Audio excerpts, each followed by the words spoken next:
দেশ কঠিন সময় অতিক্রম করছে বললেন মির্জা ফখরুল। দেশের স্বার্থে রাজনৈতিক ঐক্য প্রয়োজন বললেন নাহিদ ইসলাম। বগুড়ায় আয়নাঘরের সন্ধান, জঙ্গি নাটক সাজিয়ে দেওয়া হতো ক্রসফায়ার। গাজীপুরে ঘোড়ার মাংস বিক্রি নিষিদ্ধ করল প্রশাসন। 9 মাস মহাকাশে আটকে থেকে পৃথিবীতে ফিরলেন সুনিতা বুচ, স্বাগত জানালো ডলফিন দল। অবশেষে হামজা চৌধুরীকে নিয়ে মুখ খুললেন সাবেক সাংসদ মাশরাফি মুর্তজা।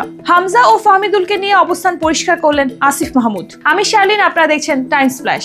দেশ কঠিন সময় অতিক্রম করছে, গণতন্ত্রে ফিরে যাওয়ার পরিষ্কার পথ পাচ্ছি না, এমন মন্তব্য করেছেন বিএনপি মহাসচিব মির্জা ফখরুল ইসলাম আলমগীর। দেশে বিভিন্ন বিষয় নিয়ে বিভ্রান্তি ছড়ানো হচ্ছে বলে উল্লেখ করে তিনি বলেন, গণতন্ত্রের পথে যাওয়া ছাড়া বিকল্প নেই। দ্রুত নির্বাচনের কথাই বলছে বিএনপি, যেখানে নির্বাচিত জনপ্রতিনিধিরা নির্ধারণ করবে সংস্কার কি হবে কি হবে না। সংস্কার কমিশন কাজ করছে, দেশের মানুষ যা চায় সেটি লক্ষ্য রেখেই সামনে এগোতে হবে বলে উল্লেখ করেন ফখরুল। দেশের স্বার্থে প্রয়োজন রাজনৈতিক ঐক্য, এমন মন্তব্য করেছেন জাতীয় নাগরিক পার্টির আহ্বায়ক নাহিদ ইসলাম। বলেন, রাজনৈতিক দলগুলোর মত পার্থক্য থাকবে, কিন্তু দেশের স্বার্থে একসঙ্গে কথা বলা যাবে, বসতে পারবে এমন পরিবেশ তৈরি করতে হবে। সেই পরিস্থিতি তৈরি হয়েছে ফ্যাসিবাদদের বিদায়ের মাধ্যমে। রাজনৈতিক ঐক্য প্রয়োজন, কেননা রাজনৈতিক ঐক্যের অভাব হলে অরাজনৈতিক শক্তিগুলো সুযোগ সন্ধানী হয়ে ওঠে। সাবেক উপদেষ্টা আরো বলেন, ফ্যাসিস্টদের দোসররা নানান জায়গায় এখনো রয়ে গেছে, সেই ফ্যাসিস্ট সিস্টেমকে বদলাতে হবে। যাদের হাতে নেতৃত্ব যাবে তারা বিষয়টা দেখবে বলে আশা ব্যক্ত করেন তিনি।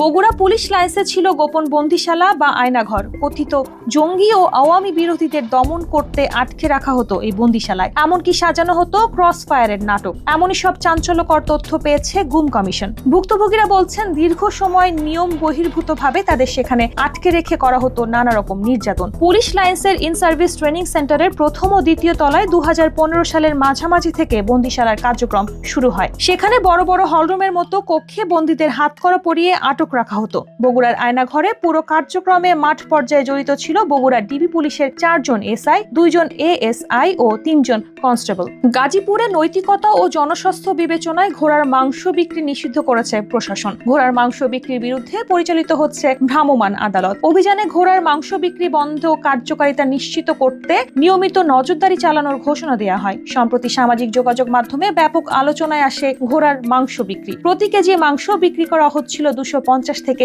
300 টাকায়। তবে বিষয়টি সামনে আসলে ব্যাপক সমালোচনার মুখে পড়ে এটি। কেউ কেউ মাংসটি গরুর মাংসের মতো সুস্বাদু উল্লেখ করলেও অনেকে এটিকে অরুচিকর বলে মন্তব্য করেছেন। 9 মাস মহাকাশে আটকে থেকে অবশেষে পৃথিবীতে ফিরলেন নাসার 2 নভোচারী। এ সময় তাদের স্বাগত জানায় এক ঝাঁক ডলফিন। আন্তর্জাতিক মহাকাশ স্টেশন আইএসএস থেকে যাত্রা করার 17 ঘন্টা পর সুনিতা ও উইলিয়াম বুচকে বহনকারী স্পেস এক্স ক্যাপসুলটি পৃথিবীর বায়ুমণ্ডলে প্রবেশ করে। যুক্তরাষ্ট্রের ফ্লোরিডা উপকূলে অবতরণ করে ক্যাপসুলটি। এ সময় ক্যামেরায় ধরা দেয় এক বিরল দৃশ্য। এক ঝাঁক ডলফিনকে তাদের ক্যাপসুল ঘিরে ঘুরতে দেখা যায়। অনেকে বলছেন, সুনিতাদের বরণ করতেই ডলফিনরা এমন নাচে মেতেছে। ক্যাপসুলটি সমুদ্র থেকে তুলে নিতে একটি উদ্ধারকারী জাহাজ পাঠায় নাসা। ক্যাপসুলটি জাহাজে তোলার পরেই হ্যাচ খুলে বেরিয়ে আসে বুচ ও সুনিতা। এ সময় তারা হাসি মুখে হাত নেড়ে শুভেচ্ছা জানান। অবশেষে হামজা চৌধুরীকে নিয়ে মুখ খুলেন মাশরাফি মুর্তজা।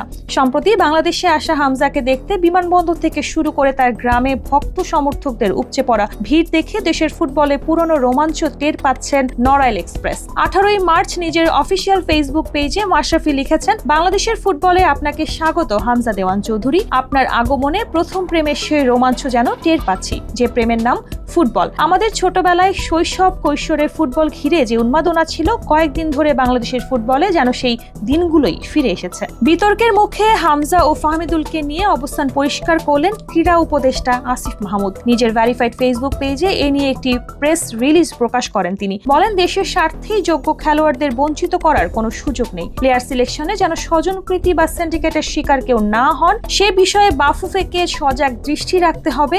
এ বিষয়ে দুর্নীতির প্রমাণ পেলে জড়িতদের বিরুদ্ধে ব্যবস্থা নেবে সরকার। সম্প্রতি জাতীয় ফুটবল দলে হামজা চৌধুরীর আগমন প্রসঙ্গে তিনি বলেন, হামজার অন্তর্ভুক্তি দেশের ফুটবলের জন্য আশা জাগানিয়া। হামজার মতো খেলোয়াড়দের উপস্থিতি প্রতিপক্ষের জন্য চাপের কারণ হবে বলে উল্লেখ করেন তিনি। এরকম আরো তথ্য পেতে চোখ রাখুন বাংলাদেশ টাইমস.com-এ।